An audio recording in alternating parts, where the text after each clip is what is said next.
This story is about the greedy King Midas. The title is Touched by Hands Turned into Gold.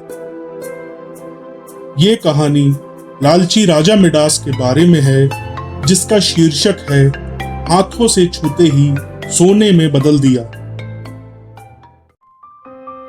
नमस्ते, आइए सुनते हैं इस अद्भुत कहानी को।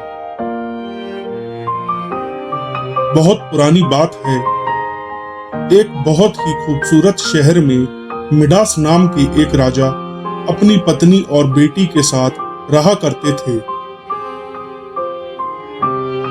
राजा मिडास बहुत ही लालची थे और उनके पास बहुत सारा सोना था। उन्हें अपने सोने से बहुत प्रेम था।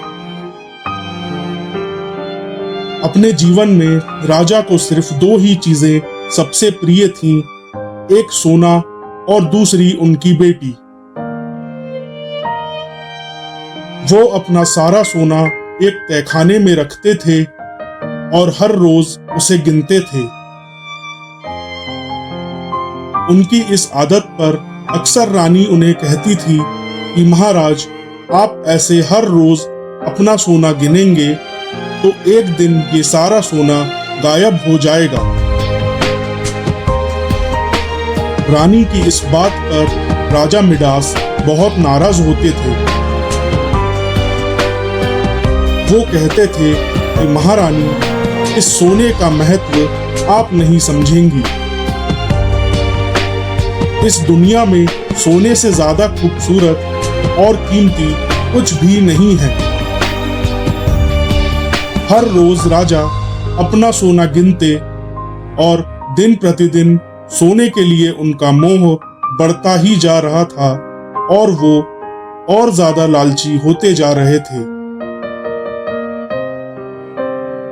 एक तरफ राजा को सोने का इतना मोह था, वहीं दूसरी तरफ राजकुमारी को सोने में कोई दिलचस्पी नहीं थी। दिन भर वो महल के बगीचों में खेला करती थी। उसे प्रकृति से बहुत प्रेम था। राजकुमारी राजा से अक्सर कहा करती थी, पिताजी, देखिए इस फूल को, ये कितना सुंदर लग रहा है।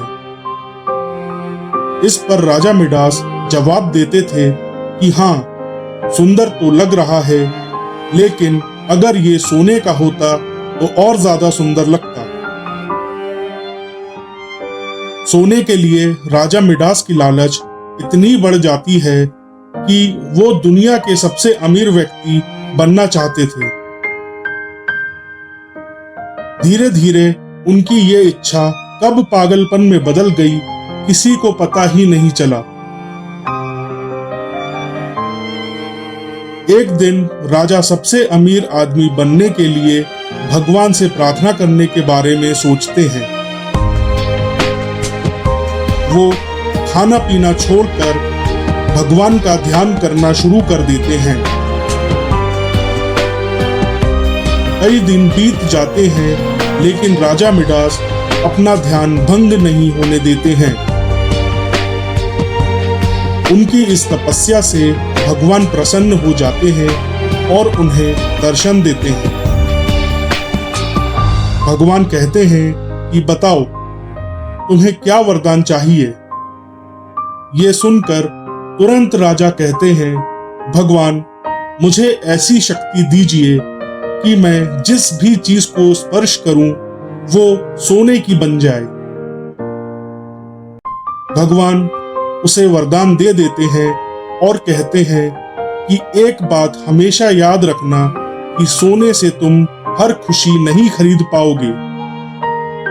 और ऐसा कहकर भगवान वहां से चले जाते हैं और राजा खुशी के मारे झूम उठता है। वो महल की हर छोटी बड़ी चीजों को छूना शुरू कर देता है। कुर्सियां, मेज, गमले, पलंग, हर वस्तु सोने में बदलती जा रही थी। फिर राजा बगीचे में पहुंचते हैं और सभी पेड़ पौधों और फूलों को छूकर सोने का बना देते हैं। इतनी भाग दौड़ करने की वजह से राजा मिडास थक जाते हैं और उन्हें भूख लगने लगती है। वो खाना खाने के लिए महल में जाते हैं और अपने सोने की कुर्सी व मेज पर बैठ जाते हैं। मेज पर कई प्रकार के पकवान, मिठाइयाँ और फल रखे हुए होते हैं, जिन्हें देखकर राजा के मुंह में पानी आने लगता है। जैसे ही राजा पकवान को खाने के लिए अपने हाथ में उठाकर खाते हैं तो उनके सामने का एक दांत टूटकर मेज पर गिर जाता है और ये देखकर वो चौंक जाते हैं। वो देखते हैं कि उनके स्पर्श से पकवान सोने के बन गए हैं। फिर जैसे ही उन्होंने फलों को छुआ, फल भी सोने के बन जाते हैं। इसके बाद उन्होंने मिठाइयों और नमकीन को छुआ और सभी चीज सोना बन गई। यहाँ तक कि पानी भी सोने में बदल गया। ये सब देखकर राजा निराश हो जाते हैं और कहने लगते हैं, हे भगवान, अब मैं क्या खाऊं? अपने पिता की आवाज सुनकर राजकुमारी दौड़ते हुए वहां आती है। वो देखती है कि उसके पिता बहुत परेशान हैं। पिता की ये परेशानी उससे देखी नहीं जाती और वो अपने पिता को सांत्वना देने के लिए उन्हें गले लगाने के लिए आगे बढ़ने लगती है।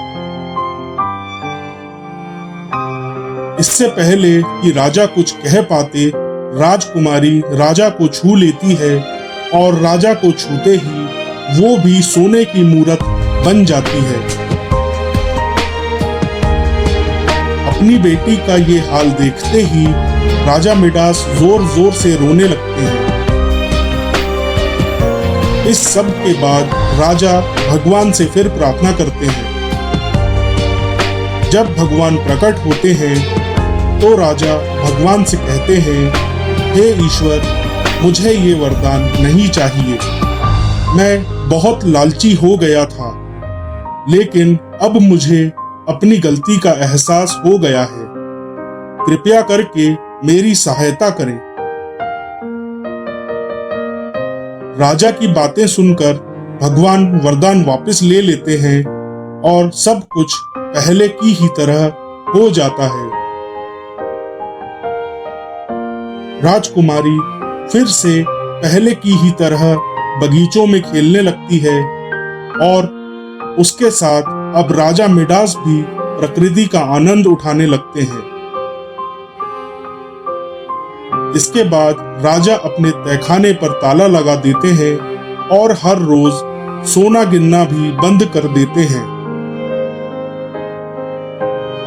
इस कहानी से हमें यह शिक्षा मिलती है कि हमें लालच कभी नहीं करनी चाहिए, क्योंकि ये हमें बुरी दिशा में ले जाता है और हमारे लिए कठिनाइयों का कारण बनता है। जब हम लालच में पड़ते हैं तो हमें अपने लक्ष्य को हासिल करने के लिए अप्रिय कार्य करने की इच्छा होती है। परिणाम स्वरूप हमारी क्षमताओं को नुकसान हो सकता है और हमारी भविष्य की स्थिति पर प्रभाव पड़ सकता है। इसीलिए हमें हमेशा अपने लक्ष्यों को सावधानी से चुनना चाहिए और अपनी इच्छाओं पर नियंत्रण रखना चाहिए। कहानी समाप्त। धन्यवाद।